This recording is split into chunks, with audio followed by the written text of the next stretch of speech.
Pagi itu dimulai seperti 1000 pagi lainnya. Riani bangun tepat saat semburat fajar pertama menyelinap malu-malu melalui celah gorden kamarnya. Udara masih terasa sejuk, membawa aroma embun dari taman kecil di halaman depan. Ia menggeliat pelan. Tangannya secara otomatis meraba sisi lain ranjang, mencari kehangatan tubuh Baskara, suaminya.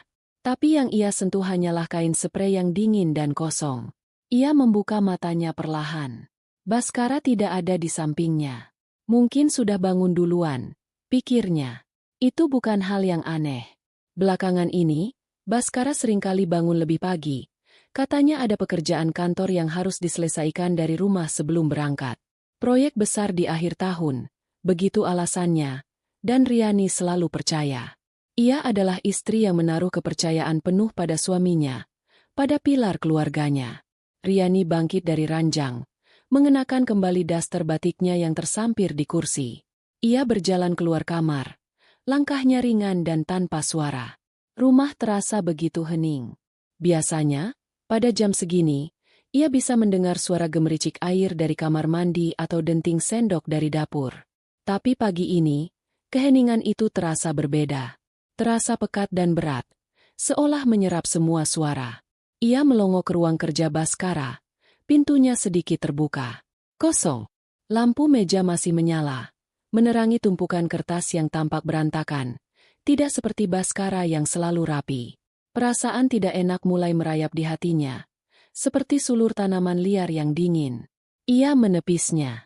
Mungkin Baskara sedang di teras, menikmati kopi paginya sambil menghirup udara segar.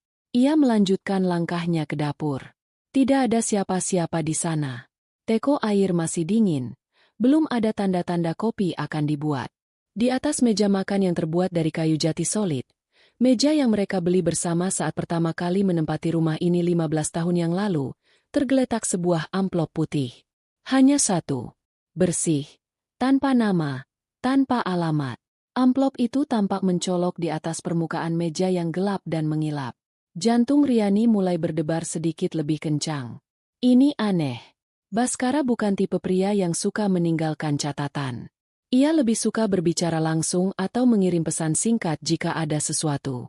Dengan tangan yang sedikit gemetar, Riani mengambil amplop itu. Terasa tipis dan ringan, namun entah kenapa ia merasakannya seberat batu. Ia membaliknya. Kosong. Tidak ada tanda apapun. Ia menarik napas dalam-dalam, mencoba menenangkan debaran di dadanya. Ia membuka perekatnya dengan hati-hati, seolah takut merobek sesuatu yang penting di dalamnya. Selembar kertas HVS terlipat rapi. Ia membukanya. Tulisan tangan Baskara. Ia langsung mengenalinya. Tulisan yang rapi dan tegas. Tulisan yang sama yang mengisi formulir pernikahan mereka. Surat cinta mereka saat masih pacaran. Dan kartu ucapan ulang tahun untuknya setiap tahun. Tapi kata-kata yang tertera di sana bukanlah kata-kata cinta. Kalimatnya pendek, dingin, dan menusuk langsung ke ulu hati. Riani, aku pergi. Aku sudah tidak bisa melanjutkan pernikahan ini. Aku telah menemukan kebahagiaan yang selama ini aku cari bersama orang lain. Jangan coba mencariku. Jaga dirimu dan Dimas baik-baik. Hanya itu. Tidak ada penjelasan. Tidak ada permintaan maaf. Tidak ada penyesalan.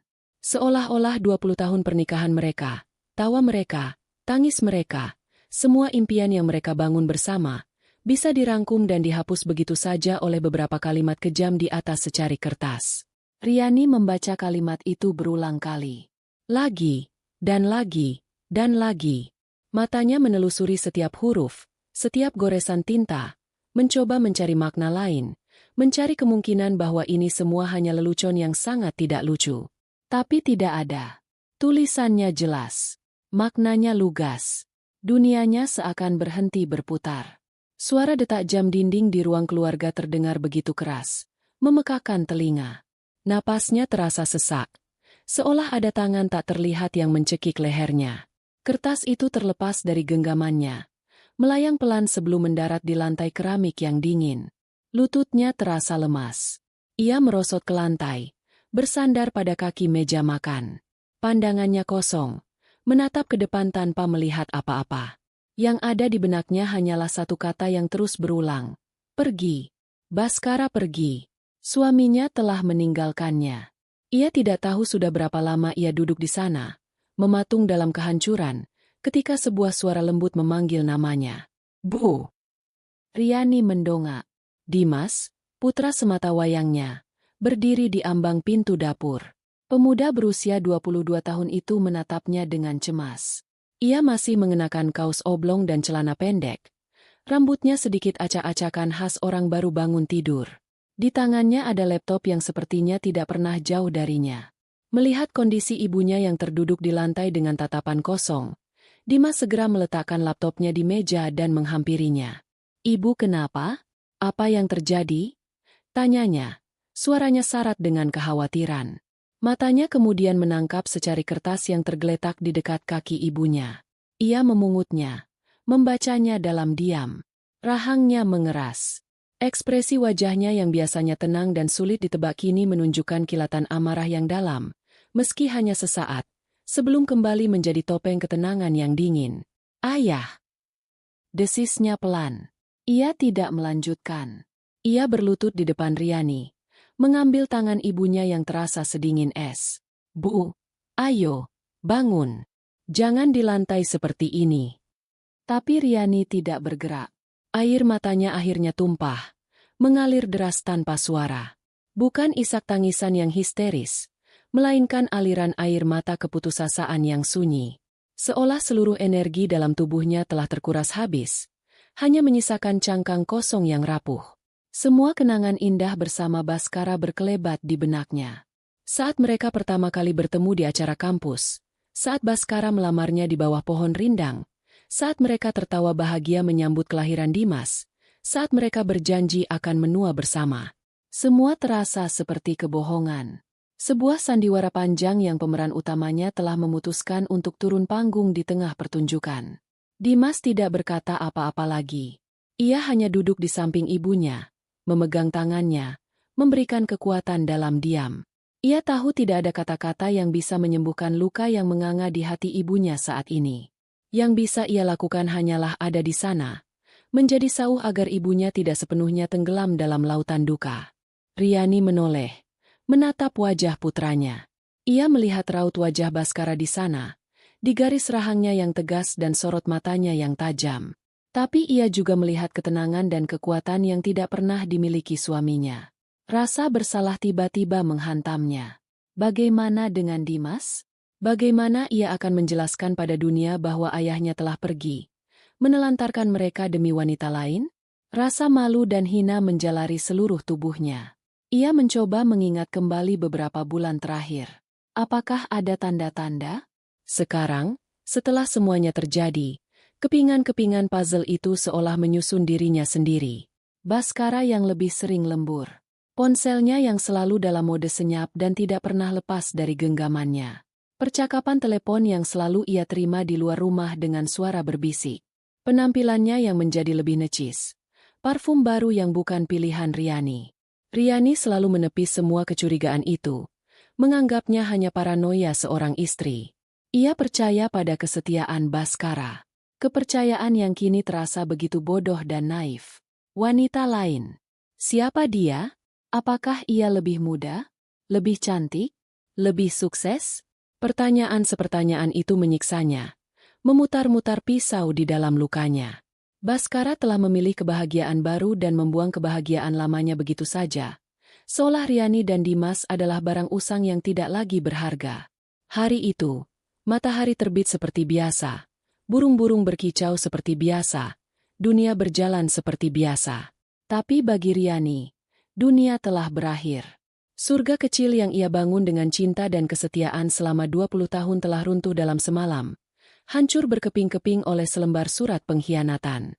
Di tengah puing-puing kehancurannya, ia hanya bisa memeluk lututnya, merasakan dinginnya lantai yang menjalar ke seluruh tubuh, sementara putranya duduk diam di sampingnya, menjadi satu-satunya pilar yang tersisa di dunianya yang telah porak-poranda.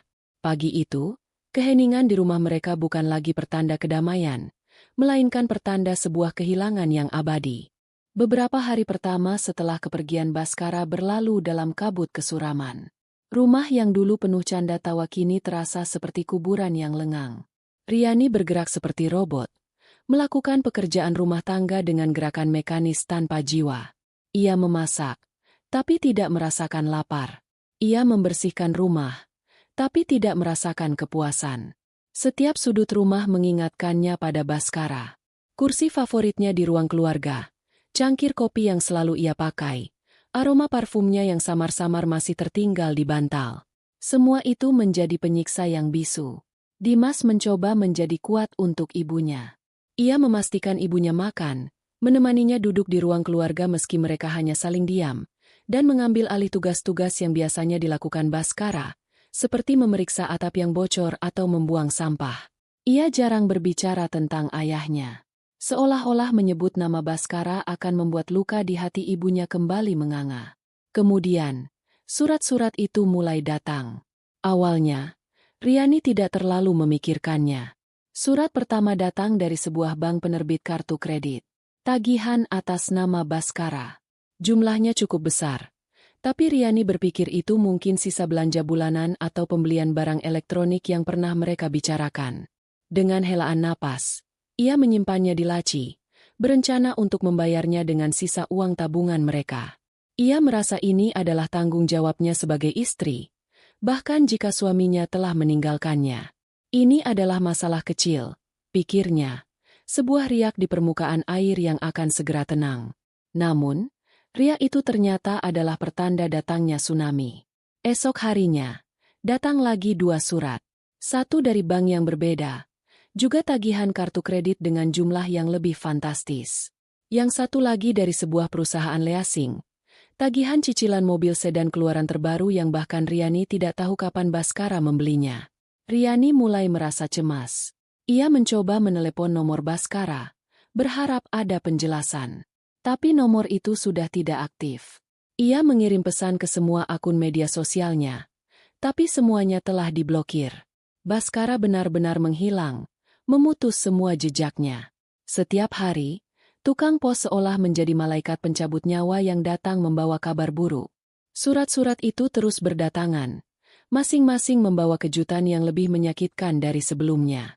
Ada tagihan dari pinjaman online dengan bunga yang mencekik. Ada surat dari koperasi simpan pinjam tempat Baskara meminjam uang dengan alasan untuk renovasi rumah. Padahal tidak ada satupun sudut rumah yang direnovasi. Riani menumpuk surat-surat itu di atas meja makan, di tempat yang sama di mana ia menemukan surat perpisahan dari Baskara. Tumpukan kertas itu semakin tinggi, menjadi monumen utang dan kebohongan suaminya. Keputusasaan mulai mencengkeramnya erat.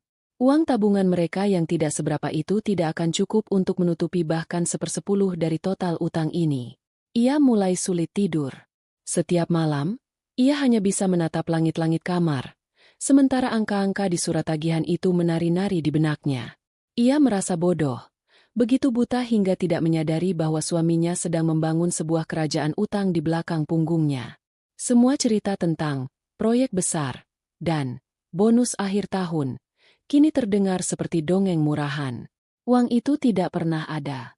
Yang ada hanyalah lubang hitam finansial yang siap menelan mereka hidup-hidup. Puncaknya datang pada suatu siang yang terik. Sebuah amplop coklat tebal dengan kop surat resmi dari bank terbesar di kota itu tiba. Riani merasakan firasat buruk yang begitu kuat hingga perutnya terasa mulas. Tangannya gemetar hebat saat membuka amplop itu. Di dalamnya ada beberapa lembar dokumen legal yang bahasanya sulit ia mengerti, tapi beberapa frasa tercetak tebal dan mengancam. Surat peringatan pertama, Wan Prestasi, agunan sertifikat hak milik nomor 247. Sertifikat rumah mereka. Jantung Riani seolah berhenti berdetak. Ia membaca lebih teliti. Baskara telah menjadikan satu-satunya tempat tinggal mereka, warisan dari orang tua Riani, sebagai jaminan atas pinjaman bisnis sebesar 500 juta rupiah. Pinjaman yang cicilannya sudah menunggak selama 3 bulan. Napas Riani tercekat di tenggorokan. Ia meraih kalkulator tua di laci dapur. Dengan jari-jari yang kaku, ia mulai menjumlahkan semuanya. Utang kartu kredit, cicilan mobil, pinjaman online, utang koperasi, dan yang terbesar, utang di bank dengan jaminan rumah. Layar kecil kalkulator itu menampilkan sebuah angka yang terasa begitu surreal, begitu mustahil. 700 juta. 700 juta rupiah. Riani tertawa. Tawa yang kering dan getir. Tanpa ada sedikit pun kebahagiaan di dalamnya. Tawa orang yang sudah kehilangan akal sehat. Ini tidak mungkin. Ini pasti mimpi buruk. Sebentar lagi ia akan bangun dan menemukan Baskara di sampingnya. Dan mereka akan menertawakan mimpi konyol ini bersama. Tapi dinginnya lantai keramik yang ia rasakan di telapak kakinya terasa begitu nyata. Bau kertas dari tumpukan surat utang itu begitu tajam. Ini bukan mimpi. Ini adalah neraka baru yang diciptakan Baskara untuknya. Tepat saat itu, bel rumah berbunyi. Bukan suara ramah dari tukang pos, melainkan gedoran yang keras dan tidak sabar. Riani tersentak. Ia berjalan ke jendela, mengintip dari balik gorden. Dua orang pria berbadan besar dan berwajah sangar berdiri di depan gerbangnya. Mereka mengenakan kemeja ketat yang memperlihatkan otot lengan mereka. Salah satunya sedang berbicara di telepon dengan nada kesal, sementara yang lain terus menggedor gerbang dengan tidak sabaran. Riani tahu siapa mereka. Debt collector. Rasa takut yang luar biasa melumpuhkannya. Ia ingin lari, bersembunyi di bawah tempat tidur seperti anak kecil. Tapi ia tahu itu tidak ada gunanya. Ia adalah satu-satunya orang dewasa di rumah ini sekarang. Dengan sisa-sisa keberanian yang ia miliki, ia membuka pintu. "Selamat siang, dengan Ibu Riani, istri dari Bapak Baskara?" Tanya salah satu pria itu. Suaranya rendah dan berat, tanpa basa-basi.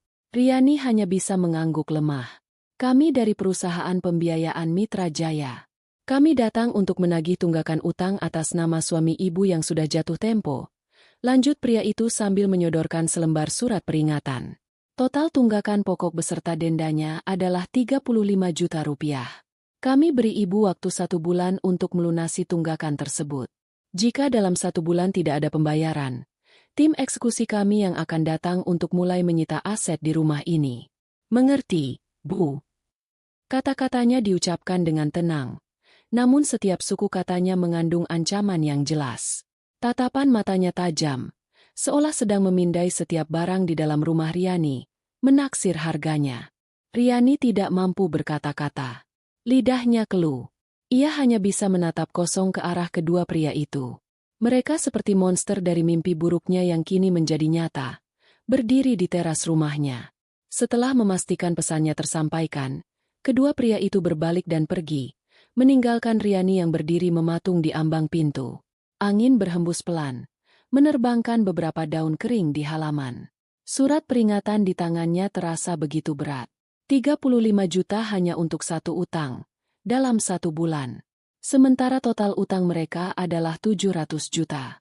Rumahnya akan disita. Satu-satunya peninggalan orang tuanya, tempat ia membesarkan Dimas, akan dirampas darinya. Beban itu terlalu berat. Kekuatan yang selama ini ia paksakan untuk ada, runtuh seketika.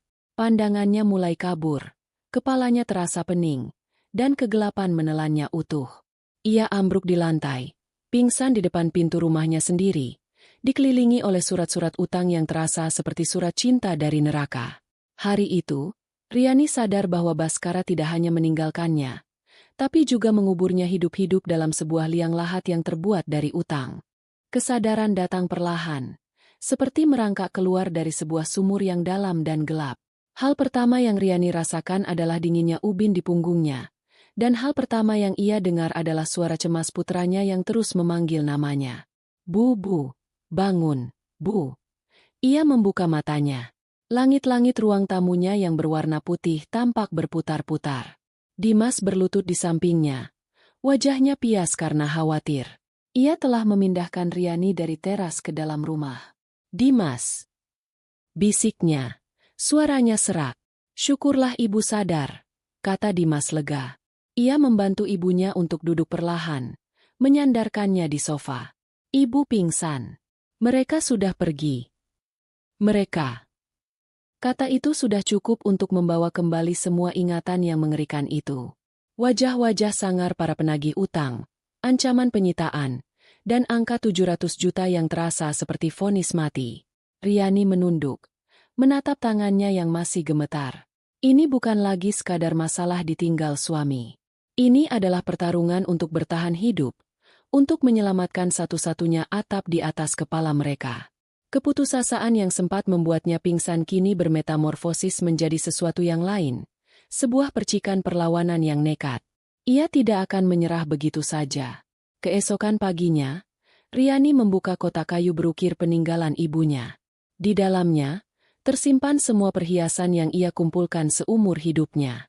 Ada kalung emas dengan liontin namanya, hadiah dari orang tuanya saat ia lulus kuliah. Ada sepasang anting berlian sederhana, hadiah pertama dari Baskara saat mereka masih berpacaran. Ada gelang keroncong yang ia beli dengan gaji pertamanya. Dan yang paling menyakitkan untuk dilihat, cincin kawin mereka yang tersemat di jarinya. Setiap perhiasan adalah sebuah penanda kenangan, sebuah bab dari buku kehidupannya yang kini terasa seperti fiksi. Dengan hati yang berat, ia melepaskan satu persatu. Ia memasukkan semuanya ke dalam sebuah kantong kain kecil, kecuali cincin kawinnya. Tangannya berhenti saat hendak melepas cincin itu. Rasanya seperti mengamputasi bagian dari dirinya sendiri.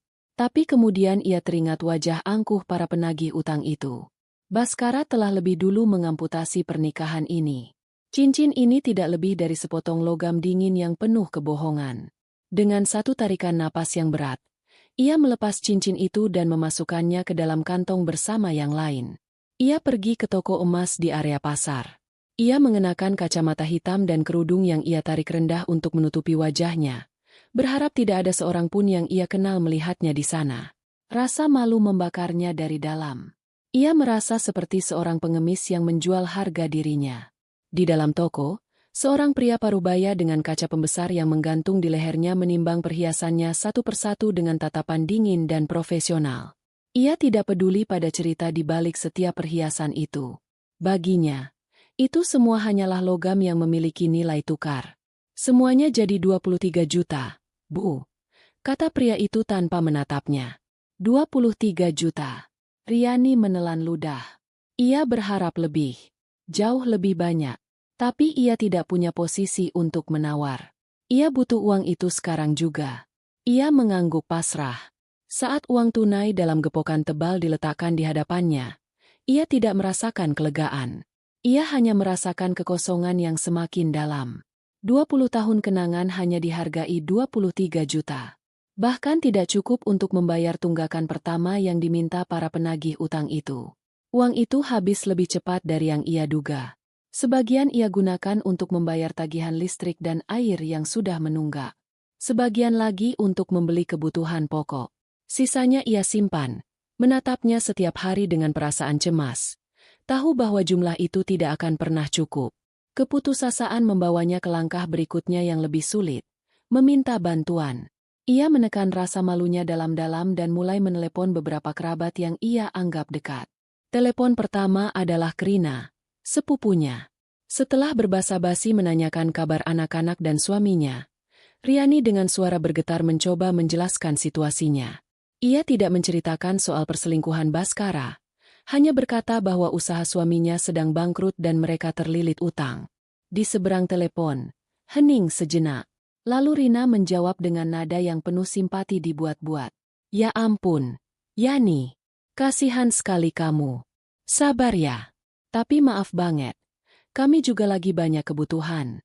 Anak sulung mau masuk kuliah. Yang bungsu baru masuk SMP. Belum lagi cicilan rumah. Bukannya nggak mau bantu, tapi memang lagi nggak ada pegangan sama sekali. Panggilan itu berakhir dengan cepat. Riani merasakan pipinya panas.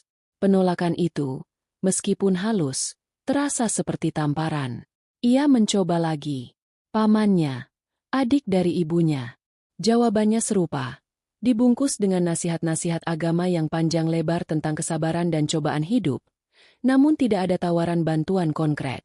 Ia menghubungi teman arisannya, teman SMA-nya. Semua pintu tertutup. Beberapa menolak dengan halus. Yang lain bahkan tidak mengangkat teleponnya setelah tahu maksudnya. Dunia terasa begitu sempit. Saat kau berada di puncak, semua orang adalah temanmu. Saat kau jatuh ke jurang, kau sendirian. Teror yang sebenarnya dimulai beberapa hari kemudian. Telepon rumahnya, yang biasanya hanya berdering sesekali, kini tidak pernah berhenti berbunyi.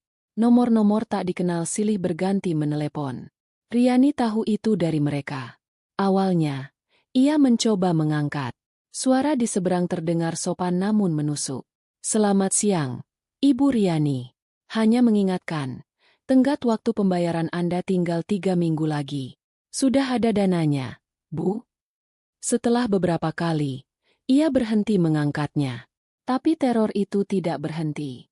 Mereka mulai mengirim pesan singkat ke ponselnya. "Jangan persulit kami, Bu Riani. Kami bisa bertindak lebih jauh. Kami tahu anak ibu kuliah di mana." Pesan terakhir itu membuatnya gemetar ketakutan. Mereka mengancam Dimas. Malam itu, Riani benar-benar mencapai titik terendahnya. Ia duduk sendirian di ruang keluarga yang gelap, menatap tumpukan surat tagihan yang seolah mengejeknya di atas meja. Uang hasil menjual perhiasan tersisa sedikit. Tidak ada seorang pun yang mau membantunya. Rumahnya akan segera disita. Dan yang terburuk, keselamatan putranya kini terancam. Ia merasa gagal total. Gagal sebagai istri, gagal sebagai menantu yang menjaga warisan, dan gagal sebagai seorang ibu yang tidak bisa melindungi anaknya. Semua bendungan emosi yang selama ini ia tahan akhirnya jebol. Ia terisak. Lalu isakannya berubah menjadi tangisan yang meraung-raung. Tangisan yang berasal dari lubuk jiwa yang paling dalam. Ia menangisi nasibnya, menangisi pengkhianatan Baskara, menangisi kebodohannya, menangisi ketidakberdayanya. Ia memukul-mukul dadanya yang terasa begitu sesak, berharap bisa mengurangi rasa sakit yang menghimpitnya. Ia tidak peduli jika Dimas mendengarnya. Ia tidak peduli lagi pada apapun. Ia hanya ingin semua penderitaan ini berakhir. Di tengah badai tangisnya, ia merasakan sebuah tangan yang hangat dan kokoh mendarat di bahunya. Ia mendongak. Matanya yang bengkak dan sembab menatap wajah Dimas yang berdiri di sampingnya. Putranya tidak mengatakan apa-apa. Ia hanya berdiri di sana, membiarkan ibunya melepaskan semua bebannya, menjadi saksi bisu dari kehancuran hati seorang ibu. Setelah beberapa lama, tangisan Riani mereda, hanya menyisakan isakan-isakan kecil yang menyayat hati. Rumah itu kembali hening, hanya diisi oleh suara napasnya yang tersengal-sengal. Dalam keheningan yang pekat itulah, Dimas akhirnya berbicara. Suaranya tenang, datar, namun mengandung sebuah keyakinan yang begitu kuat hingga terasa janggal. "Tenang Bu, aman. Sudah aku bereskan." Kata-kata itu menembus kabut kesedihan Riani seperti sebilah pedang cahaya. Tangisnya berhenti seketika. Ia mengangkat kepalanya, menatap putranya dengan tatapan tidak percaya. Matanya yang basah menyiratkan kebingungan, syok, dan sedikit kemarahan. Apa maksudnya? Apakah ini semacam lelucon kejam? Apakah putranya sudah ikut kehilangan akal sehat karena tekanan ini? Pertanyaan-pertanyaan itu berputar di benaknya, menggantikan rasa putus asa dengan sebuah tanda tanya raksasa. Di ujung jurang keputusasaannya, putranya baru saja melemparkan seutas tali yang tampak begitu mustahil. Keheningan pasca kalimat Dimas terasa lebih berat daripada keheningan manapun yang pernah Riani rasakan. Isak tangisnya berhenti mendadak, seolah kerannya ditutup paksa. Ia menatap wajah putranya, mencari tanda-tanda kebohongan, lelucon, atau mungkin delusi. Tapi yang ia temukan hanyalah sepasang mata yang tenang dan serius, menatapnya dengan keyakinan yang mutlak. Reaksi pertamanya bukanlah kelegaan, melainkan ledakan emosi yang tertahan. "Bereskan?" Suaranya naik beberapa oktav, serak karena tangisan. "Kamu pikir ini apa, Dimas? Masalah kehilangan uang saku? Ini 700 juta. 700 juta. Jangan bicara sembarangan."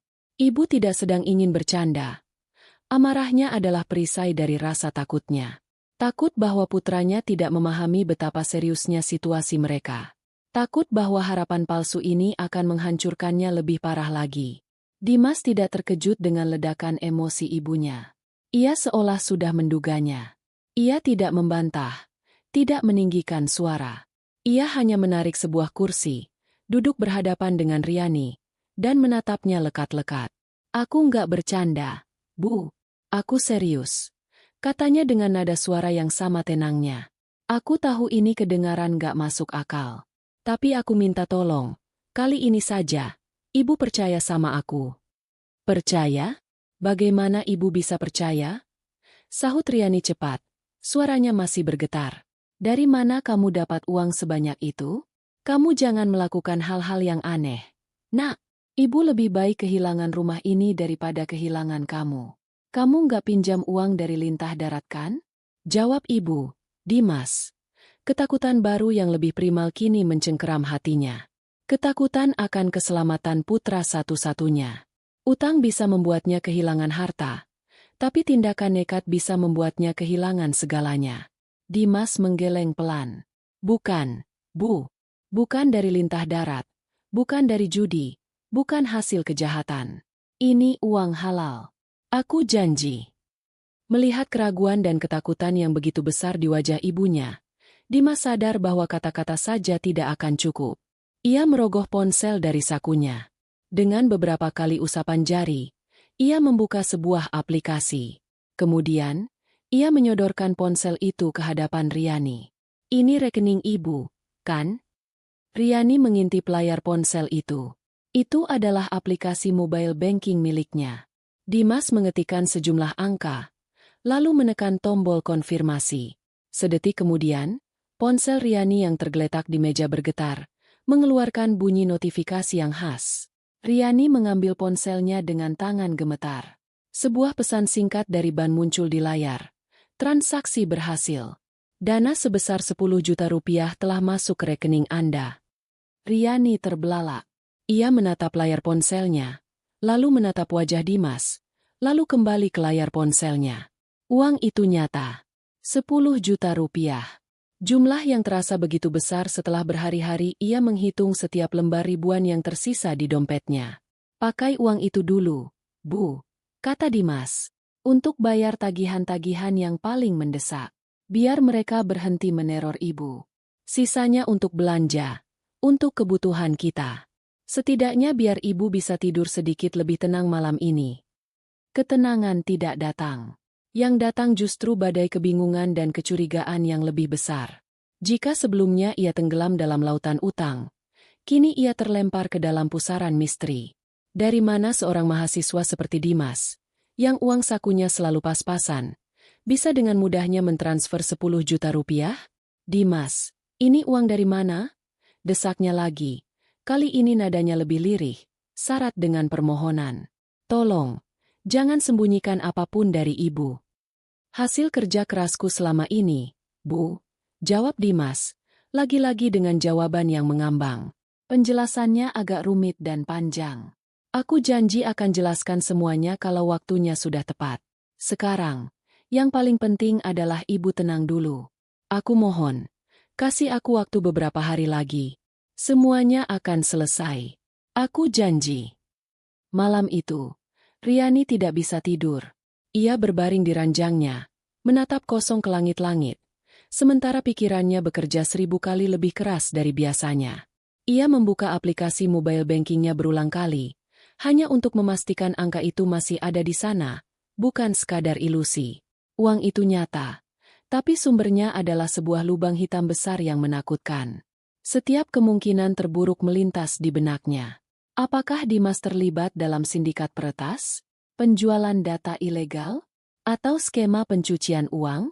Media massa penuh dengan berita tentang anak-anak muda yang terjerat dalam kejahatan siber demi uang cepat. Hari-hari berikutnya, suasana di rumah mereka berubah total. Keputusasaan yang mencekam digantikan oleh ketegangan yang canggung. Riani mulai mengamati setiap gerak-gerik putranya. Ia menjadi detektif di rumahnya sendiri. Ia memperhatikan Dimas yang kini lebih sering mengurung diri di kamarnya. Pintu kamarnya yang dulu sering terbuka, kini selalu tertutup rapat, dan terkadang terkunci. Suatu siang, saat ia mengantarkan segelas teh jahe hangat ke kamar Dimas, ia mendapati pintunya tidak terkunci. Ia membukanya pelan. Dimas sedang tidak ada di sana, mungkin di kamar mandi. Riani melongok ke dalam. Pemandangan di hadapannya membuatnya tertegun. Kamar tidur sederhana putranya telah berubah menjadi sesuatu yang tampak seperti pusat kendali. Ada 3 monitor besar di atas meja belajarnya. Monitor pertama menampilkan barisan kode-kode rumit berwarna hijau dan putih yang terus bergerak. Monitor kedua menampilkan grafik-grafik naik turun dengan warna merah dan hijau yang menyilaukan. Monitor ketiga menampilkan jendela-jendela percakapan dengan orang-orang asing, menggunakan bahasa Inggris dan istilah-istilah teknis yang tidak ia pahami sama sekali. Firewall penetration, execute script, bullish divergence, crypto wallet. Kata-kata itu terasa asing dan mengancam. Ia cepat-cepat mundur dan menutup pintu sebelum Dimas kembali. Jantungnya berdebar kencang. Apapun yang dilakukan putranya, ini jelas bukan sekadar pekerjaan sampingan biasa. Ini adalah sebuah dunia yang sama sekali tidak ia kenal. Dunia digital yang misterius dan tampak berbahaya. Rasa takutnya kini bercabang dua. Ia masih takut pada para penagih utang. Tapi ia jauh lebih takut pada apa yang mungkin terjadi pada Dimas. Ia berada dalam dilema yang menyakitkan. Di satu sisi, 10 juta di rekeningnya telah memberinya ruang untuk bernapas. Ia bisa membeli makanan enak untuk pertama kalinya setelah berminggu-minggu. Ia bisa membayar lunas satu tagihan kartu kredit, menghentikan salah satu sumber teror telepon yang mengganggunya. Kelegaan kecil itu terasa begitu manis, begitu menggoda untuk dinikmati tanpa bertanya lebih jauh. Tapi sisi lain dirinya, sisi keibuannya, tidak bisa tenang. Ia tidak bisa menikmati kelegaan itu jika dibangun di atas potensi bahaya yang mengancam putranya. Ia lebih memilih hidup di jalanan daripada melihat Dimas berakhir di penjara. Malam itu, saat ia mencoba memejamkan mata, ia masih bisa mendengar suara ketukan keyboard yang cepat dan ritmis dari kamar sebelah. Suara yang dulu ia anggap sebagai suara anaknya yang rajin belajar atau bermain game, kini terdengar seperti detak bom waktu. Setiap ketukan terasa seperti satu langkah mendekati sebuah rahasia besar. Entah itu sebuah keselamatan atau justru sebuah kehancuran yang lebih parah. Riani memeluk bantalnya erat. "Ya Tuhan," bisiknya dalam kegelapan. "Aku telah kehilangan suamiku karena kebohongan. Jangan sampai aku kehilangan putraku karena sebuah rahasia." Tanda tanya besar kini menggantung di atas kepalanya. Lebih berat dan lebih menakutkan daripada utang 700 juta sekalipun. Uang 10 juta rupiah di rekening Riani menjadi sumber kelegaan sekaligus siksaan. Di satu sisi, untuk pertama kalinya dalam beberapa minggu, ia bisa pergi ke pasar tanpa harus menghitung setiap koin di dompetnya. Ia membeli ayam, ikan segar, dan buah-buahan, kemewahan kecil yang terasa seperti pesta pora. Ia bahkan memberanikan diri membayar lunas tagihan salah satu kartu kredit yang bunganya paling tinggi. Dering telepon dari nomor tak dikenal berkurang drastis, memberikan sedikit keheningan yang ia dambakan. Namun, keheningan itu justru membuat suara kecurigaan di kepalanya berteriak semakin kencang. Setiap kali ia menggunakan uang itu, ia merasa seperti menelan duri. Uang ini terasa panas. Asal-usulnya yang gelap membayangi setiap transaksi. Ketenangan yang ia beli terasa palsu, seperti ketenangan di mata badai.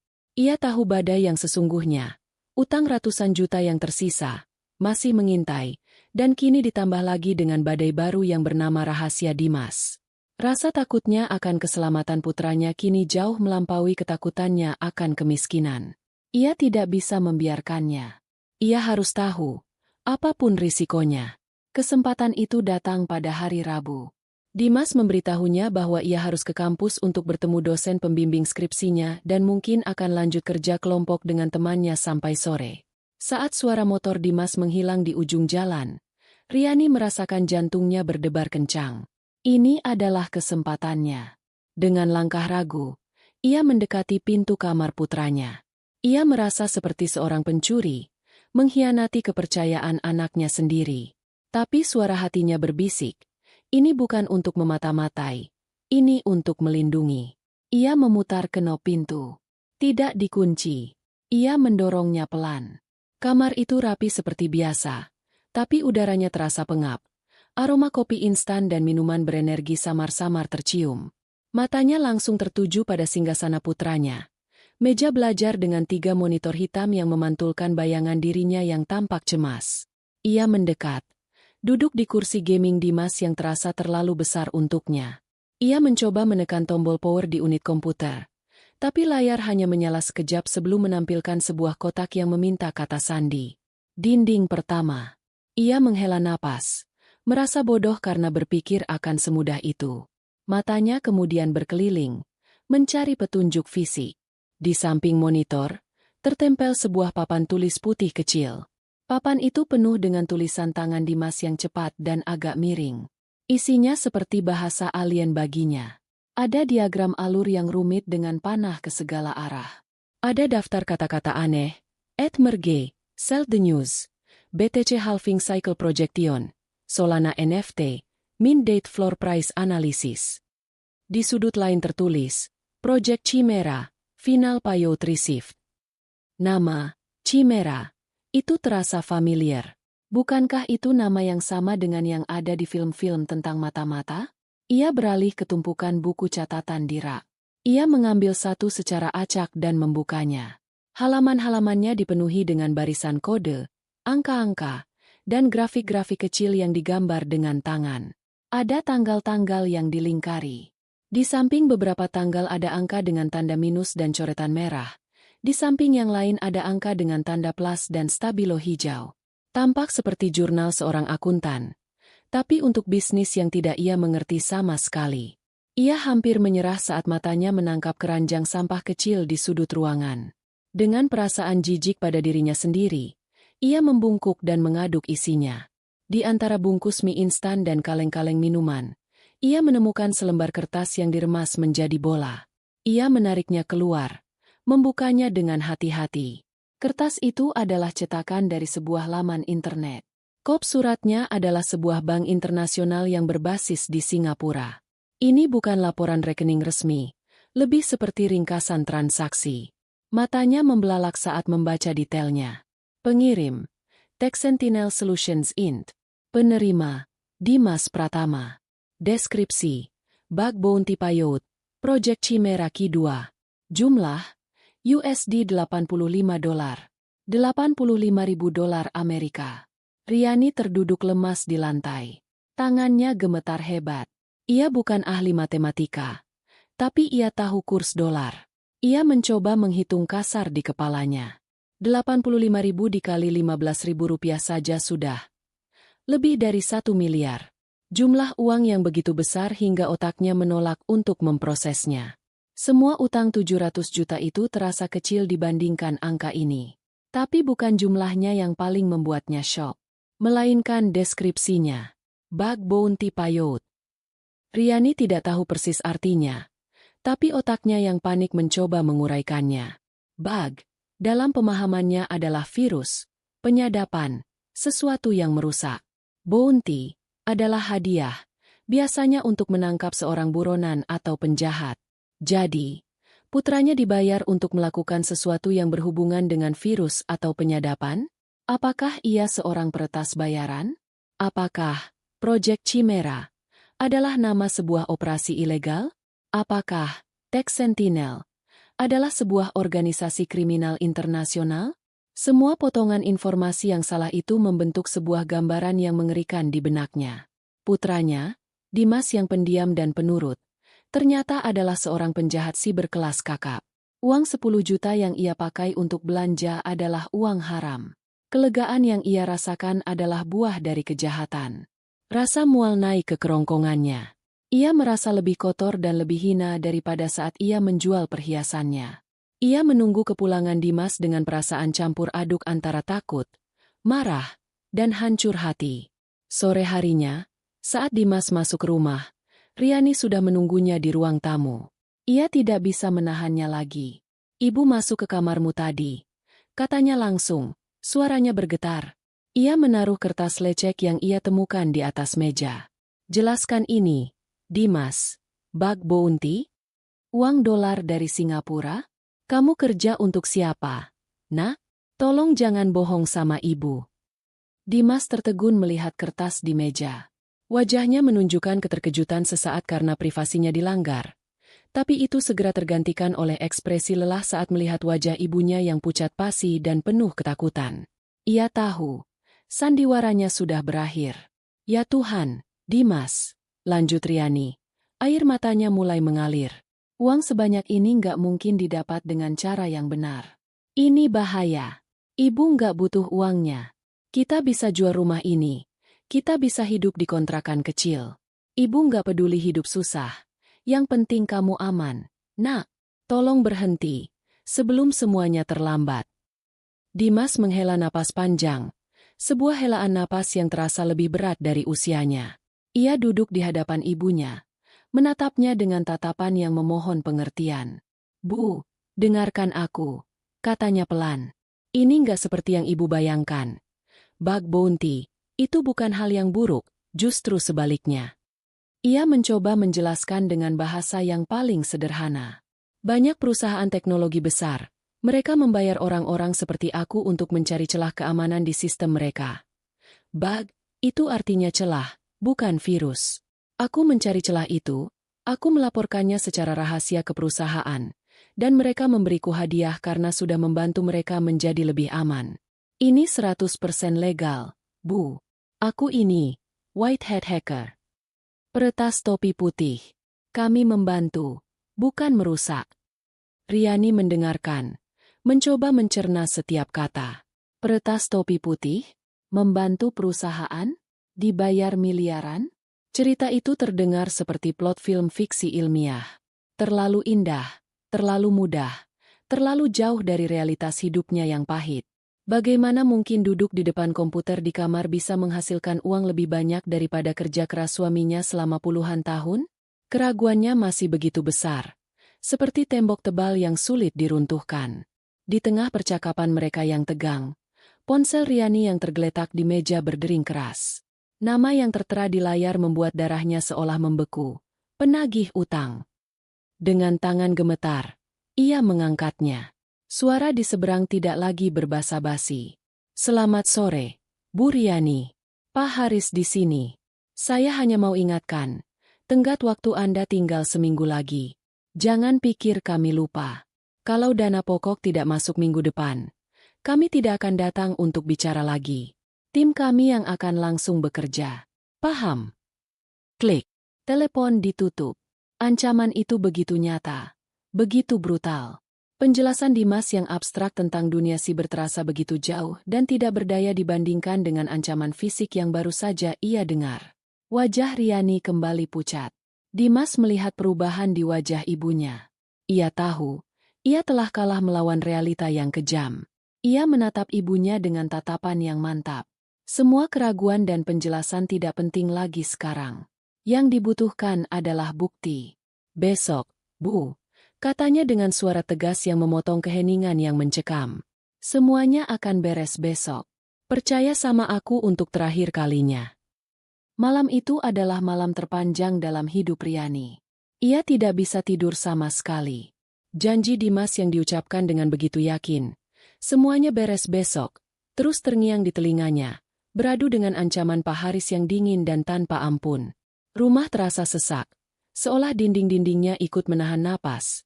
Menunggu fajar yang akan membawa entah itu keselamatan atau kehancuran. Riani berulang kali bolak-balik dari kamarnya ke dapur, membuat teh hangat yang tidak diminumnya, hanya untuk menyibukkan diri. Setiap suara kecil, desis kulkas, derit kayu, membuatnya terlonjak kaget. Berbeda dengannya, Dimas tampak seperti seorang prajurit di malam sebelum pertempuran besar. Ia mengurung diri di kamarnya sejak percakapan tegang mereka sore itu. Riani tidak mendengar suara musik atau game seperti biasanya. Yang terdengar hanyalah keheningan yang dipecah sesekali oleh suara ketukan keyboard yang cepat dan intens. Sekitar jam 8 malam, Riani mengetuk pintu kamarnya, membawakan sepiring nasi dengan ayam goreng kesukaannya. Dimas, makan dulu, nak, katanya pelan. Tidak ada jawaban. Ia meletakkan piring itu di lantai depan pintu. 1 jam kemudian, saat ia kembali, piring itu sudah masuk ke dalam. Setidaknya, anaknya masih makan. Itu cukup untuk sedikit menenangkan hatinya yang resah. Pagi datang dengan langit yang kelabu dan mendung. Seolah alam pun ikut merasakan ketegangan di dalam rumah kecil itu. Riani sudah bangun sejak subuh. Ia membuat sarapan. Tapi ia dan Dimas sama-sama tidak berselera makan. Mereka duduk berhadapan di meja makan dalam diam. Riani ingin sekali bertanya, "Apa rencanamu? Bagaimana caranya?" Tapi melihat wajah putranya yang tampak lelah dengan lingkaran hitam di bawah matanya, ia mengurungkan niatnya. Ia tahu Dimas sudah berjuang semalaman. Yang bisa ia lakukan sekarang hanyalah menunggu dan berdoa. Aku sedang proses finalisasi transfer besar, Bu, kata Dimas tiba-tiba, seolah bisa membaca pikiran ibunya. Karena ini transfer antar negara dengan jumlah besar, butuh beberapa tahap verifikasi keamanan. Sebentar lagi selesai. Penjelasan itu tidak banyak membantu. Bagi Riani, itu terdengar seperti putranya sedang bergulat dengan monster tak kasat mata di dunia lain, sementara monster yang nyata, yang berwujud manusia, bisa datang kapan saja. Dan mereka pun datang. Tepat pukul 2 siang, sebuah mobil minibus berwarna hitam berhenti tepat di depan gerbang rumah mereka. Jantung Riani seolah melompat ke tenggorokannya. 4 orang pria keluar dari mobil. 2 di antaranya adalah wajah yang sudah ia kenal. Tapi 2 lainnya berpenampilan lebih formal, mengenakan kemeja batik dan celana bahan, dengan wajah datar tanpa emosi. Salah satunya membawa map tebal. Tidak ada lagi aura preman. Kali ini, mereka datang sebagai eksekutor resmi. Gedoran di pintu terdengar, bukan lagi ketukan, melainkan gedoran yang keras dan berwibawa, seolah mereka adalah pemilik sah rumah ini. Selamat siang, Ibu Riani. Kami dari tim mediasi dan eksekusi. Mohon buka pintunya. Riani mematung di tempatnya. Kakinya terasa seperti jeli. Ia menoleh ke arah kamar Dimas, berharap putranya akan muncul seperti pahlawan di film-film. Tapi pintu kamar itu masih tertutup rapat. Ia sendirian. Buka pintunya, Bu, atau kami akan terpaksa membukanya secara paksa. Suara itu terdengar lagi, lebih keras. Dengan sisa tenaga yang ia miliki, Riani berjalan terseok-seok ke pintu. Napasnya memburu. Ia memutar kunci dan membuka pintu. Pak Haris berdiri paling depan. Wajahnya dingin dan profesional. Waktu Anda sudah habis, Bu. Sesuai prosedur, hari ini kami akan memulai proses pendataan aset bergerak di dalam rumah ini untuk penyitaan tahap pertama. Tanpa menunggu persetujuan, ia dan anak buahnya mencoba melangkah masuk. Tapi tiba-tiba, dalam sebuah lonjakan adrenalin yang tidak ia duga, Riani merentangkan kedua tangannya di ambang pintu, menghalangi jalan mereka. Tunggu, serunya. Suaranya kecil namun tegas. Jangan masuk rumah saya. Beri saya waktu sebentar lagi. Anak saya sedang mengurusnya. Salah satu anak buah Pak Haris tertawa sinis. Mengurus apa, Bu? Mau gali harta karun di halaman belakang. Pak Haris menatap Riani dengan pandangan meremehkan. Sudah cukup sandiwaranya, Bu. Minggir. Ia memberi isyarat pada anak buahnya untuk menyingkirkan Riani dengan pelan. Tepat saat tangan salah satu pria itu hendak menyentuh bahu Riani, sebuah suara yang tenang dan dingin memotong dari belakang. Tunggu. Semua orang menoleh. Dimas berdiri di belakang ibunya. Ia hanya mengenakan kaos oblong hitam dan celana pendek. Penampilannya kontras dengan keseriusan situasi. Wajahnya tampak sangat lelah, tapi matanya menyala dengan ketajaman yang luar biasa. Ia melangkah maju, melewati ibunya, berdiri berhadapan langsung dengan 4 pria dewasa itu tanpa gentar sedikitpun. Utang atas nama Baskara Prawira, kata Dimas, nadanya datar. Total tagihan di perusahaan Bapak, setelah dihitung semua tunggakan pokok, denda keterlambatan, dan bunga berjalan, adalah 700 juta rupiah. Betul. Pak Haris menyipitkan matanya, sedikit terkejut dengan ketenangan dan ketepatan data anak muda di hadapannya. Betul, Dek. Memangnya kenapa? Kamu mau bayar pakai uang daun? Ejeknya. Dimas tidak menggubris ejekan itu. Ia mengangkat ponselnya. Saya sudah lakukan transfer barusan. Tapi karena ini bukan jam kerja bank, mungkin butuh beberapa menit untuk masuk. Kalau Bapak tidak percaya, silakan cek sekarang ke bagian keuangan kantor Bapak. Pak Haris tertawa. Kali ini lebih keras. Dek, kamu pikir transfer 700 juta itu seperti kirim pulsa? Sudah, jangan buang waktu kami. Kalau begitu, lihat ini saja, kata Dimas tenang. Ia membalikan layar ponselnya ke arah Pak Haris. Di layar itu, terpampang dengan jelas sebuah bukti transaksi digital dari sebuah bank internasional. Status, berhasil. Jumlah transfer, 700 juta rupiah. Pak Haris berhenti tertawa. Ia mencondongkan tubuhnya, matanya menyipit, membaca setiap detail di layar ponsel itu. Ada keraguan di wajahnya. Ia melirik salah satu anak buahnya yang berpenampilan lebih rapi. Coba kamu telepon ke kantor. Ke bagian finance. Cek sekarang juga. Suasana menjadi hening. Yang terdengar hanyalah suara pria itu berbicara di telepon dengan nada berbisik. Riani menahan napasnya. Ia menatap punggung putranya yang tampak begitu kurus namun begitu kokoh. Seluruh nasib mereka kini bergantung pada beberapa ketukan jari di benda kecil bercahaya itu. Pria yang menelepon itu menutup teleponnya. Ia mendekati Pak Haris dan berbisik dengan wajah pucat dan tak percaya. Pak, benar. Pak, dananya sudah masuk. Barusan sekali. Lunas. Semua lunas. Angin seolah berhenti berembus. Dunia seakan berhenti berputar. Pak Haris menatap anak buahnya, lalu menatap Dimas, lalu menatap layar ponsel Dimas lagi. Ekspresi angkuh dan meremehkan di wajahnya luntur seketika, digantikan oleh kekagetan yang luar biasa, kebingungan, dan sedikit rasa malu.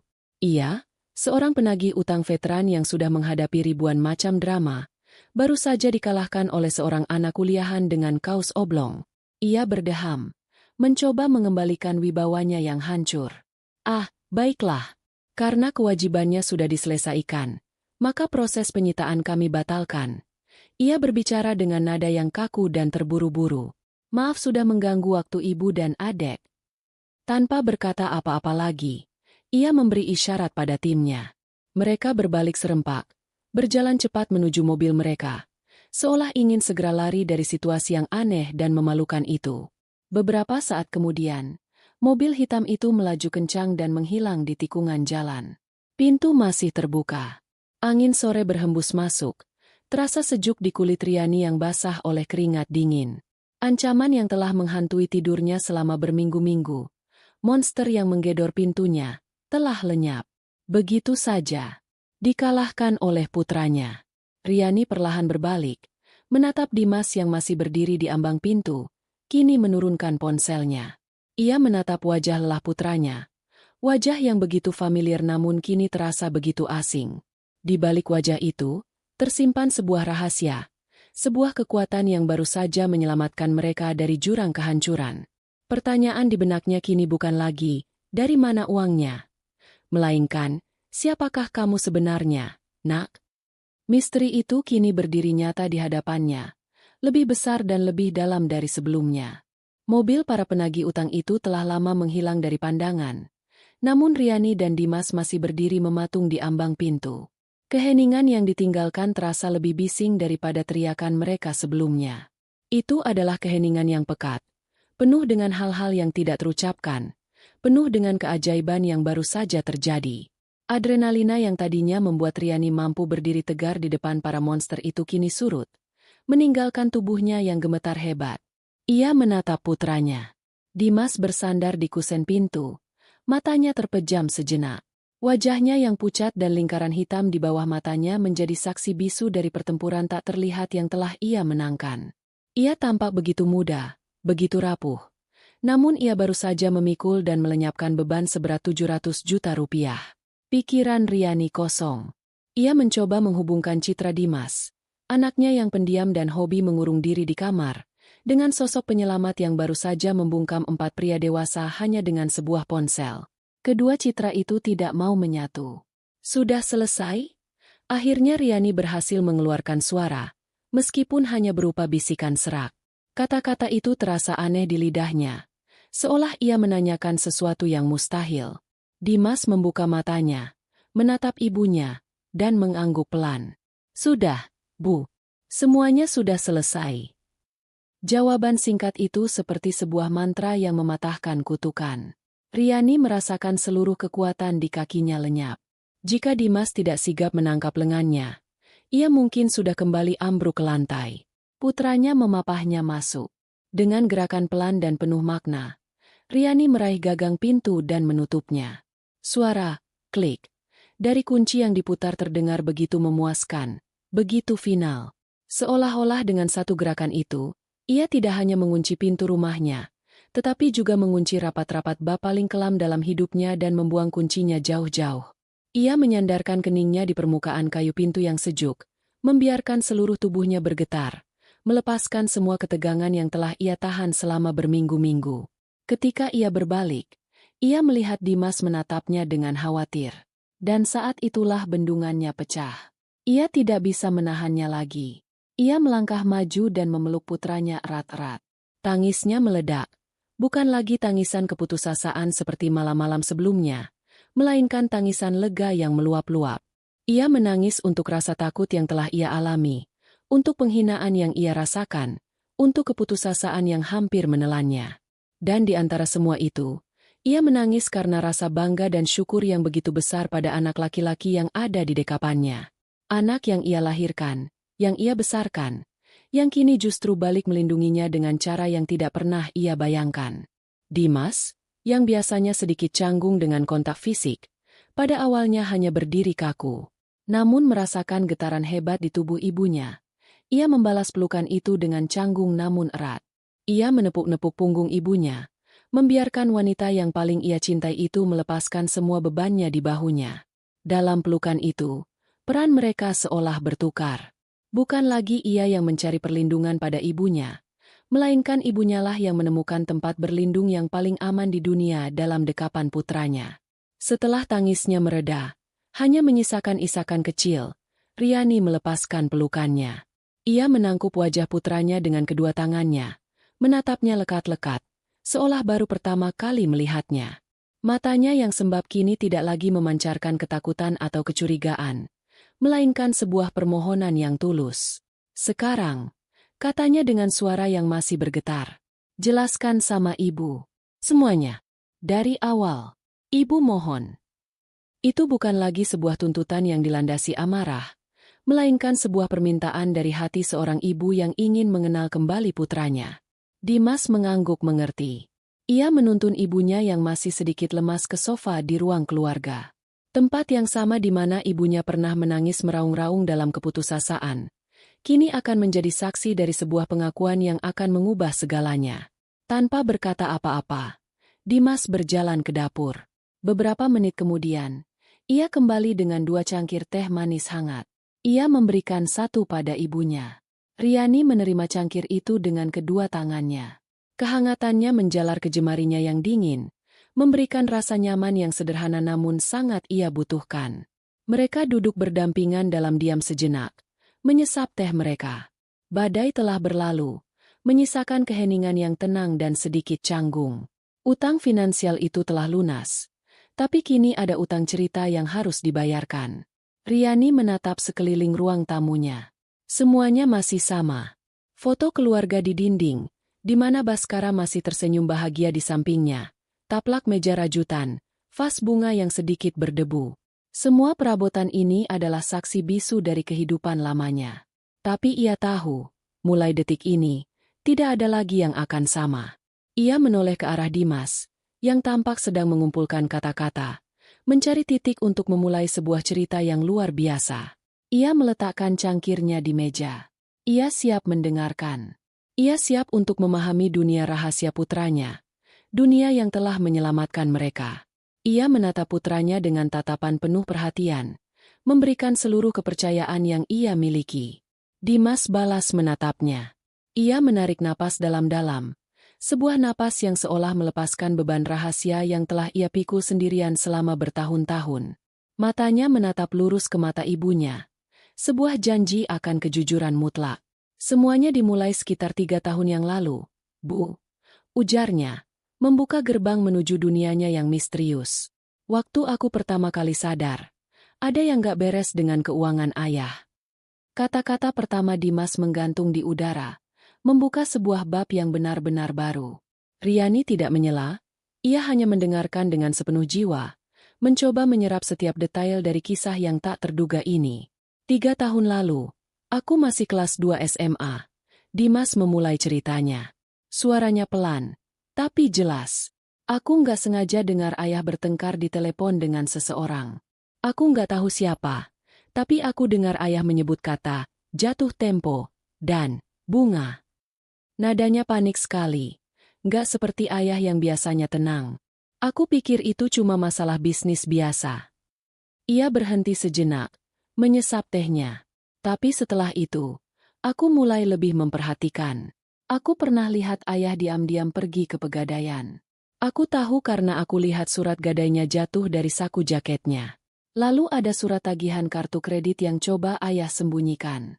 Jumlahnya kecil waktu itu, tapi aku sadar. Ayah mulai gali lubang tutup lubang. Ia hidup lebih besar pasak daripada tiang, dan ia berusaha keras menyembunyikannya dari ibu. Riani menunduk. Hatinya terasa sakit. Jadi, benih-benih kehancuran ini sudah ditanam jauh sebelum Baskara pergi. Dan putranya, yang saat itu masih remaja, telah melihatnya sendirian. Aku takut, Bu, lanjut Dimas. Aku takut suatu hari nanti semuanya akan meledak dan ibu yang akan jadi korban. Ayah orang yang baik, tapi dia lemah dalam urusan uang dan gengsi. Aku tahu. Aku nggak bisa mengandalkannya untuk melindungi ibu selamanya. Jadi aku pikir, aku yang harus melakukannya.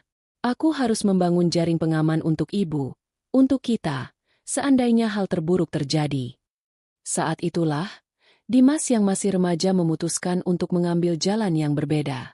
Ia sudah sangat menyukai komputer, tapi ia mengubah hobinya menjadi sebuah misi. Ia tidak lagi hanya bermain game, ia mulai belajar. Aku begadang setiap malam, Bu. Bukan untuk main, tapi untuk belajar. Aku belajar bahasa pemrograman dari tutorial gratis di internet. Aku ikut forum-forum diskusi peretas dari seluruh dunia.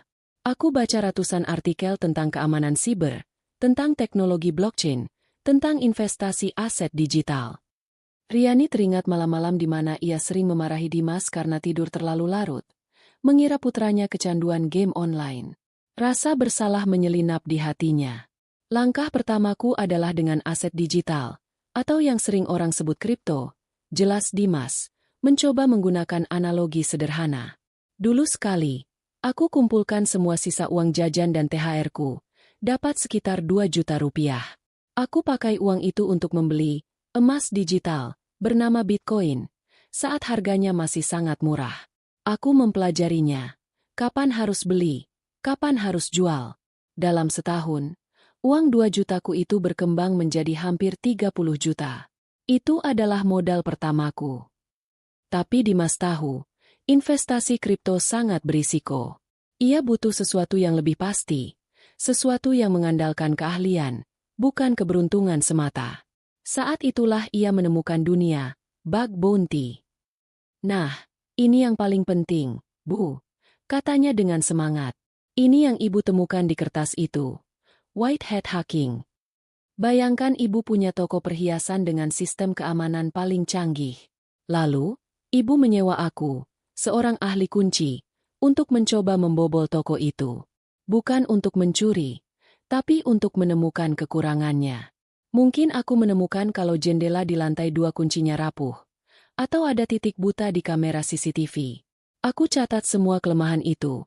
Lalu aku berikan laporannya secara rahasia ke ibu.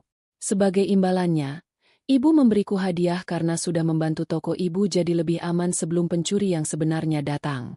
Itulah pekerjaanku, Bu. Aku, pencuri baik hati, yang dibayar oleh perusahaan-perusahaan besar di seluruh dunia. Penjelasan itu begitu sederhana namun begitu cemerlang.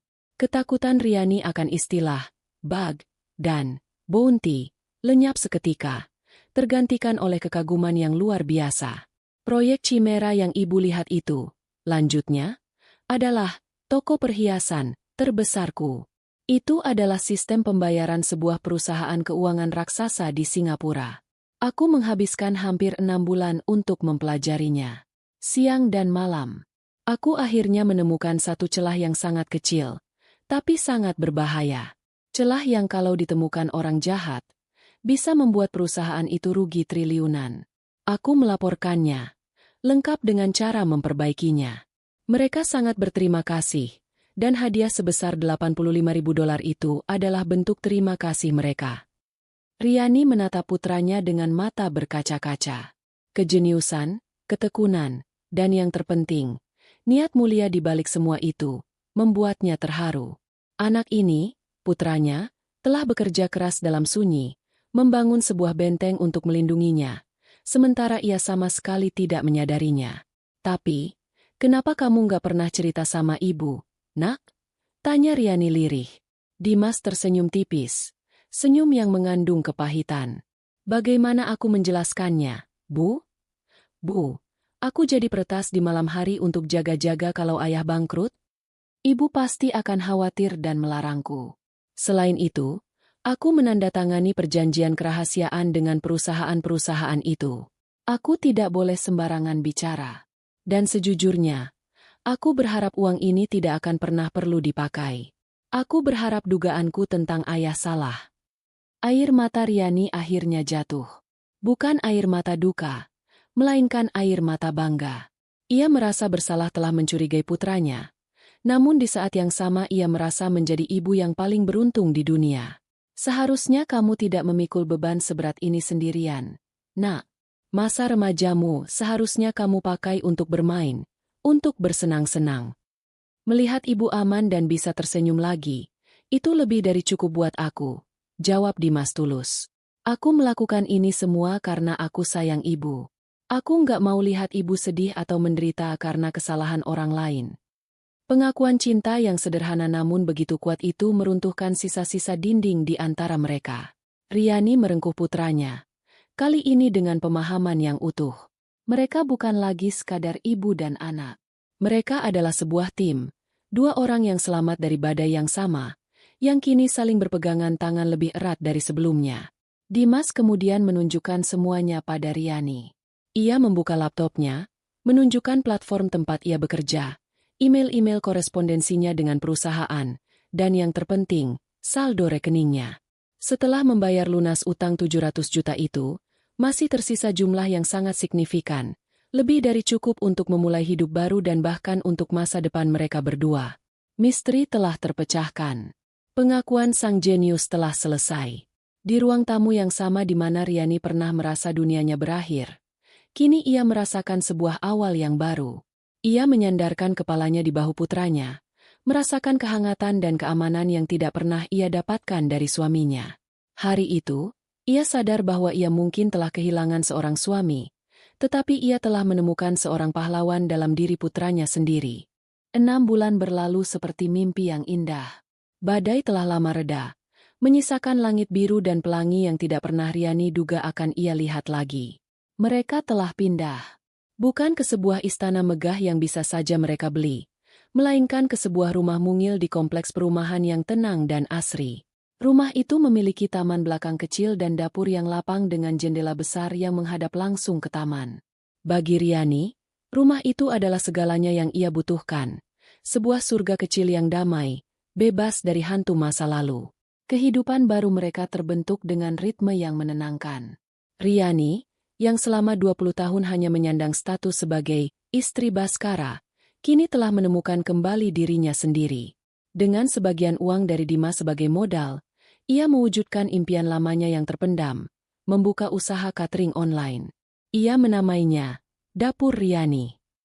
Setiap pagi, ia bangun dengan semangat, pergi ke pasar untuk memilih bahan-bahan segar, dan menghabiskan harinya di dapur, menari di antara aroma bumbu rendang, opor ayam, dan sambal terasi. Memasak bukan lagi kewajiban, melainkan sebuah gairah, sebuah terapi. Ia belajar menggunakan media sosial untuk promosi, dibantu oleh Dimas. Ia membalas pesan-pesan pelanggan dengan ramah, menerima pujian dengan rasa syukur, dan menangani keluhan dengan profesional. Dalam beberapa bulan saja, Dapur Riani menjadi buah bibir di kalangan ibu-ibu kompleks dan para pekerja kantor di sekitar mereka. Ia menemukan tujuan baru, sebuah identitas yang ia bangun dengan tangannya sendiri. Ia bukan lagi korban yang rapuh, melainkan seorang pengusaha wanita yang tangguh. Dimas juga berubah. Beban rahasia yang selama ini menekuk pundaknya telah terangkat. Ia menjadi lebih ceria, lebih terbuka.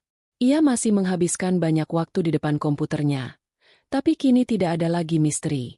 Ia sedang menyelesaikan semester akhir kuliahnya sambil bekerja paruh waktu secara daring untuk perusahaan keamanan siber di Singapura. Perusahaan yang sama yang pernah ia bantu. Ia bisa mengerjakan tugas kuliahnya di meja makan sambil mencicipi resep baru ibunya, atau mengikuti rapat virtual dengan latar belakang taman ibunya yang mulai ditumbuhi bunga-bunga warna-warni. Hubungan mereka tidak lagi canggung. Mereka adalah partner. Mereka sering berdiskusi tentang strategi pemasaran untuk dapur Riani. Atau Riani akan meminta pendapat Dimas tentang menu baru. Mereka adalah sebuah tim yang solid. Sore itu adalah sore yang sibuk seperti biasanya. Pesanan untuk acara arisan dan rapat kantor menumpuk. Riani sedang sibuk menata nasi kuning ke dalam kotak-kotak makanan.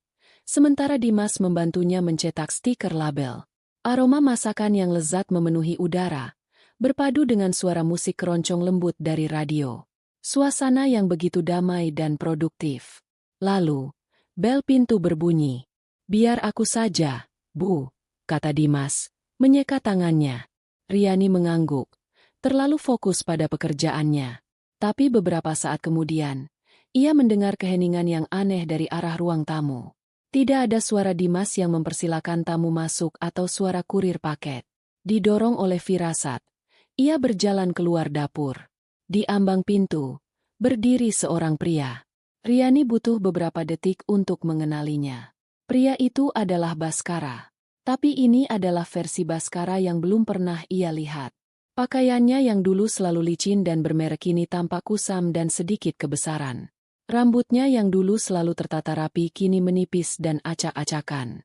Wajahnya yang dulu karismatik kini dihiasi kerutan lelah dan sepasang mata yang kehilangan cahayanya. Ia tampak seperti pria yang telah dikalahkan oleh kehidupan. Jantung Riani berhenti berdetak sejenak, tapi bukan karena cinta atau kerinduan, melainkan karena syok melihat hantu dari masa lalunya muncul begitu saja di depan pintu surga barunya. Dimas berdiri di antara mereka, postur tubuhnya protektif, menjadi penghalang bisu antara ibu dan pria itu. "Riani." Suara Baskara serak, penuh keraguan. "Boleh aku masuk sebentar? Ada yang ingin aku bicarakan." Riani menatap Dimas. Putranya itu hanya menatapnya balik, menyerahkan keputusan sepenuhnya padanya. Setelah hening sejenak, Riani mengangguk pelan. 5 menit, katanya. Suaranya dingin dan datar. Ia mempersilakan Baskara masuk, tapi hanya sampai di ruang tamu. Ia tetap berdiri, begitu pula Dimas. Ia tidak menawarinya minum, tidak menawarinya duduk. Ia membuatnya jelas bahwa pria itu adalah orang asing di rumah ini. Baskara tampak canggung. Matanya berkeliling, melihat perabotan baru yang sederhana namun tertata apik. "Rumah baru?" tanyanya pelan. Riani tidak menjawab. Akhirnya, Baskara memulai ceritanya. Cerita yang sudah bisa ditebak oleh Riani. Wanita itu, Livia, ternyata hanya menginginkan uangnya. Bisnis yang ia coba bangun dengan uang pinjaman itu gagal total karena ia tidak punya pengalaman. Saat uang habis, saat utang mulai ditagih, Livia meninggalkannya begitu saja, menghilang tanpa jejak. Ia kehilangan segalanya. Pekerjaan, teman-teman, dan kini, ia tidak punya tempat tinggal. "Aku tahu aku salah, Riani. Aku salah besar," katanya. Suaranya mulai bergetar. Air mata mulai menggenang di pelupuk matanya. "Aku dibutakan oleh egoku, oleh impian bodoh. Setiap hari aku menyesal. Aku rindu kamu, aku rindu Dimas, aku rindu rumah kita." Ia melangkah maju, mencoba meraih tangan Riani, tapi Dimas bergerak sedikit. Sebuah gerakan kecil yang membuat Baskara berhenti. "Aku mohon, beri aku kesempatan kedua," isaknya. "Aku akan melakukan apa saja untuk menebus kesalahanku. Aku akan bekerja serabutan, apa saja, untuk membantu kalian. Kita mulai lagi dari nol. Aku janji akan jadi suami dan ayah yang baik. Tolong, Riani." Ia berlutut di lantai. Sebuah pemandangan menyedihkan yang mungkin akan meluluhkan hati Riani yang dulu. Tapi saat Riani menatap pria yang menangis di kakinya itu, ia tidak merasakan iba. Yang ia rasakan hanyalah sebuah kekosongan, sebuah jarak yang tak terjembatani. Pria ini tidak tahu apa-apa. Ia tidak tahu malam-malam penuh teror, rasa malu saat menjual cincin kawinnya, atau ketakutan saat pintu rumah mereka digedor. Ia tidak tahu bahwa putranya telah menjadi raksasa untuk melindunginya. Dalam benak Riani, ia memutar kembali film penderitaannya. Lalu ia membandingkannya dengan kehidupannya sekarang. Aroma masakannya yang harum, tawa renyah Dimas, kepuasan saat melihat saldo rekening usahanya bertambah. Ia telah membangun kembali dunianya dari puing-puing yang ditinggalkan pria ini. Dunianya yang baru jauh lebih baik, lebih nyata, dan lebih membahagiakan. Tidak ada tempat untuk Baskara di dunia itu. Ia menarik napas dalam-dalam, mengumpulkan semua kekuatan dan harga dirinya. Sudah selesai bicaranya, Mas Baskara? Tanyanya, menggunakan nama lengkap itu untuk menggarisbawahi jarak di antara mereka. Baskara mendongak, kaget mendengar nada suaranya yang begitu tenang dan dingin. Pernikahan kita sudah selesai saat kamu meninggalkan surat pengecut itu di meja makan, lanjut Riani. Rumah kita yang dulu sudah tidak ada. Dan kita, yang dulu kamu sebut, sudah lama mati. Kamu yang membunuhnya. Ia berhenti sejenak, membiarkan kata-katanya meresap. Aku sudah memaafkanmu. Bukan untukmu, tapi untukku sendiri. Aku tidak mau menyimpan racun amarah di dalam hatiku. Aku mau hidup dengan tenang. Tapi memaafkan, bukan berarti menerima kembali. Riani melangkah ke pintu depan dan membukanya lebar-lebar. Angin sore berhembus masuk, membawa aroma bunga dari taman. Pintu rumah ini, katanya dengan suara yang mantap dan tidak tergoyahkan, tertutup rapat untukmu. Sama seperti pintu hatiku. Sekarang, silakan pergi. Itu adalah sebuah kalimat final. Sebuah vonis. Baskara menatapnya dengan putus asa, lalu beralih ke Dimas, mencari secercah harapan. Tapi yang ia dapatkan hanyalah tatapan dingin dari putranya. Tatapan yang seolah berkata, semua ini adalah akibat dari perbuatanmu sendiri. Dengan langkah berat, Baskara bangkit. Ia berjalan melewati Riani, keluar dari rumah itu, keluar dari kehidupan mereka untuk selamanya. Riani tidak menunggu lama. Ia langsung menutup pintu dengan tegas. Suara, blam, yang dihasilkan bergema di seluruh rumah, terdengar seperti suara palu hakim yang telah menetapkan keputusan akhir. Ia bersandar di pintu sejenak, memejamkan matanya. Ia tidak menangis. Ia tidak merasa sedih. Yang ia rasakan adalah sebuah kelegaan yang luar biasa, seolah sebuah beban terakhir yang tidak ia sadari masih ada, akhirnya terangkat dari pundaknya. Ia bebas. 100% bebas. Ia berbalik dan melihat Dimas masih berdiri di sana, menatapnya dengan sorot mata penuh kebanggaan.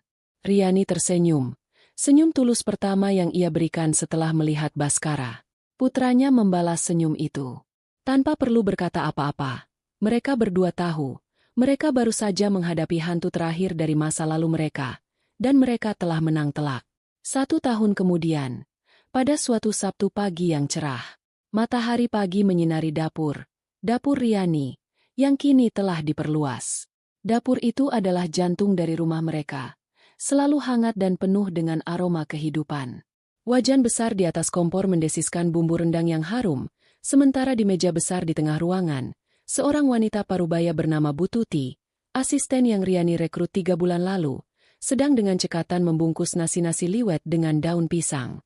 Riani berdiri di dekat jendela, memeriksa daftar pesanan di tabletnya sambil sesekali memberi arahan pada Bu Tuti.